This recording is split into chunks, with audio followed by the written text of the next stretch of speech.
बघा आपल्या भारत देशामध्ये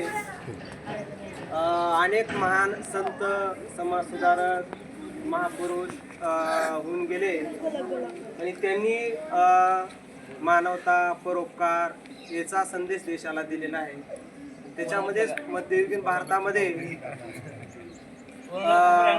महान संत गुरु गोविंद सिंग हे होऊन गेले। मग त्यांचीच विचारधारा पुढे घेऊन चालणारे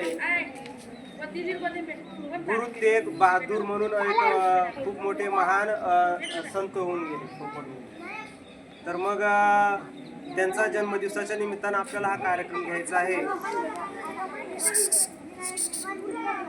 अरे विनायक नंतरला बटा राहू दे, थोडं महत्वाचं आहे। इकडे बघा, तर ह्या विषयावर बोलत असताना मला ज्यावेळेस आपण इथं खोपडी ताण्यामध्ये आलो, खरं तर मला सांगायला ज्यावेळेस आनंद वाटत होता की शासन परिपत्रकामध्ये गुरु गोविंद सिंग गुरु तेग बहादूर यांचं बलिदान कसं झालेलं आहे आणि लकीशाह बंजारा यांनी यांचं कसं अंत्यसंस्कार केलेला आहे हा शासन परिपत्रकामध्ये ज्यावेळेस मी वाचलं त्यावेळेस मला एकदम आश्चर्याचा धक्का बसला की मागं ज्यावेळेस इकडे बघा की लकीशाह बंजारा आणि गुरु गोविंद सिंग यांचा इतिहास समाजामध्ये सांगायला पाहिजे शासनानं असं परिपत्रक काढलेलं आहे। तर तो हिस्ट्री बघा आपल्याला सांगतो मी। इतिहास असा आहे की गुरु तेग बहादूर जे होते ते आजचं दिल्ली जे आहे त्या ठिकाणी खूप मोठे ते त्या काळचे राज्यकर्ते होते आणि राज्यकर्ते असल्यानंतर त्या काळामध्ये दिल्लीमध्ये सत्ता यांची होती, मुघल सम्राटांची सत्ता होती। आणि त्यांनी काय केलं, गुरु तेग बहादूर जे होते, गुरु तेग बहादूर यांना पकडण्यासाठी त्यांनी आदेश दिला।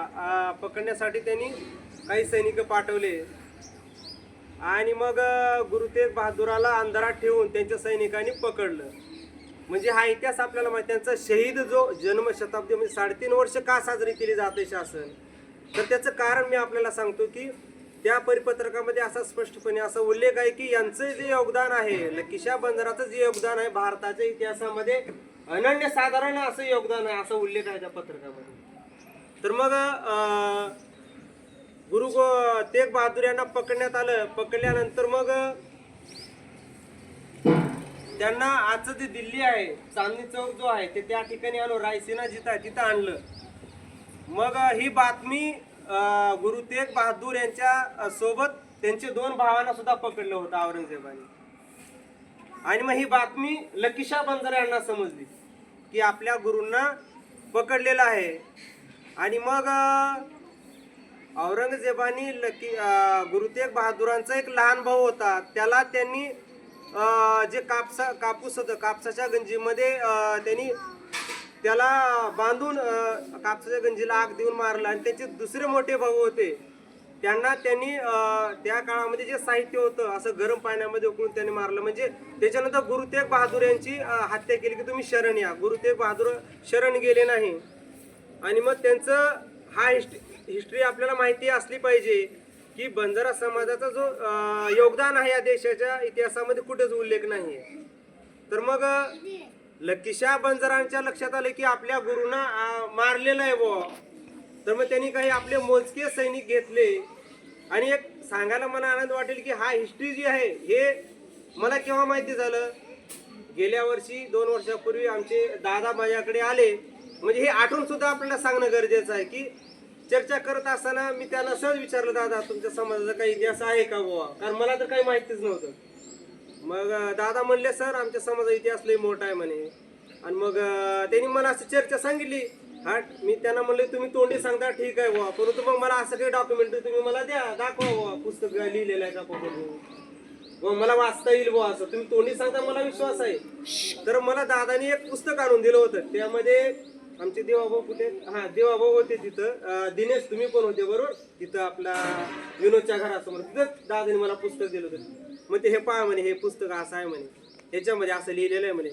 त्यांनी ती चर्चा ज्यावेळी मी पुस्तक वाचलं, म्हणजे मला तुम्हाला हे सांगायचं आहे की त्यांनी माझ्याशी जी चर्चा केली होती किंवा आम्ही जे डिस्कशन केलं, त्यांनी जे पुस्तक दिलं ना, आज शासनानं त्याचं परिपत्रकामध्ये बंदिस्त केलं, हे मला तुम्हाला सांगायचं.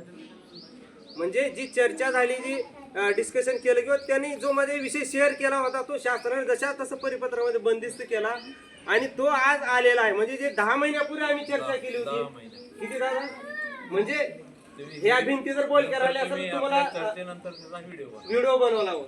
मग दादा म्हणले की सर हा विषय आपल्याला जनतेपर्यंत जायला पाहिजे, मग काय करू, तुम्ही काहीतरी करा म्हणे, व्हिडिओ बनवा म्हणे त्याचा. आणि मग त्याच्यानंतर मी अर्ध्या तासाचा एक व्हिडिओ बनवला होता की गुरु तेग बहादूर आणि लकीशा बंजारा यांचा इतिहास इतकी कशी आहे आणि आजची जी दिल्लीचं संसद आहे कोबडजो, ही कसं लकीशा बंजाराच्या मालकीच्या, एक अर्धा तासाचा व्हिडिओ बनवला होता आणि तो व्हिडिओ मी टाकला होता आणि हा संपूर्ण हिस्ट्री त्याच्यामध्ये आलेली आहे.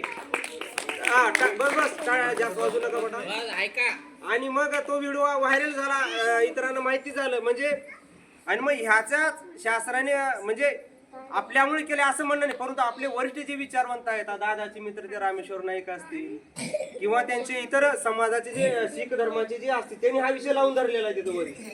आणि मग मुख्यमंत्र्यापर्यंत हा विषय गेला आणि परिपत्र निघाले 25 ऑक्टोबरला, अगोदर निघाले 2 आठवडे अगोदर कार्यक्रम घ्या असं परिपत्रकामध्ये उल्लेख आहे, परंतु शासनानं त्याचं गांभीर्य नाही.